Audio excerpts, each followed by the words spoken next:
Chester Arthur, to announce the Indian problem that I need to announce today. Thank you. It has been easier to resort to convenient makeshifts for tiding over temporary difficulties than to grapple with the great permanent problem, and accordingly, the easier course has almost invariably been pursued. It was natural at a time when the national territory seemed almost illimitable and contained many millions of acres far outside the bounds of civilized settlements. And a policy should have been initiated which more than all else have been the fruitful source of our Indian complications. I refer, of course, to the policy of dealing with the various Indian tribes as separate nationalities, of relegating them by treaty stipulations of the occupancy of immense reservations in the West, and of encouraging them to live a savage life undisturbed by any earnest and well-directed efforts to bring them under the influence of civilization. As the white settlements have crowded the borders of the reservation, the Indians, sometimes contentedly and sometimes against their will, have been transferred to under hunting grounds, from which they have again been dislodged whenever their newfound homes have keen desired by the adventurous settlers. These removals and the frontier collisions by which they have often been preceded have led to frequent and disastrous conflicts between the races.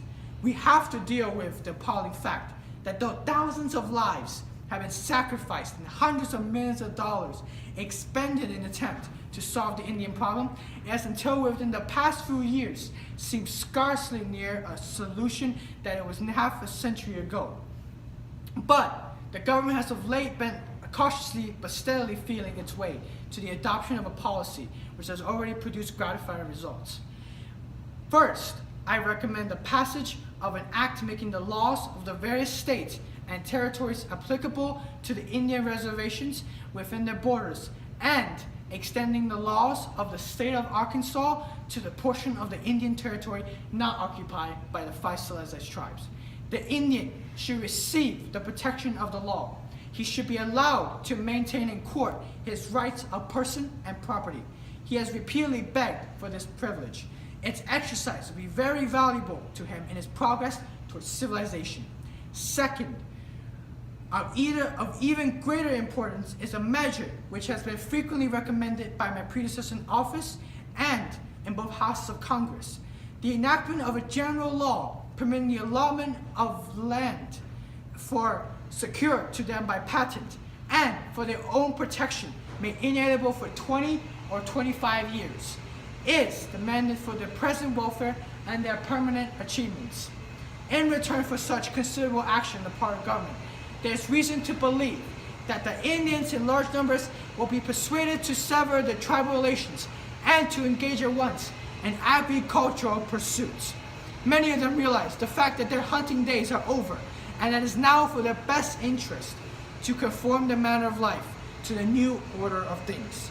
Third, I advise a liberal appropriation for the support of Indian schools, because of my confident belief that such a course is consistent with the wisest economy.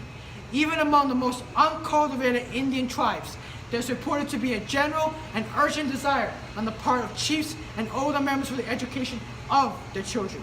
It is unfortunate in view of this fact that during the past year that the means which have been at the command of the Interior Department for the purpose of Indian instruction have proved to be utterly inadequate.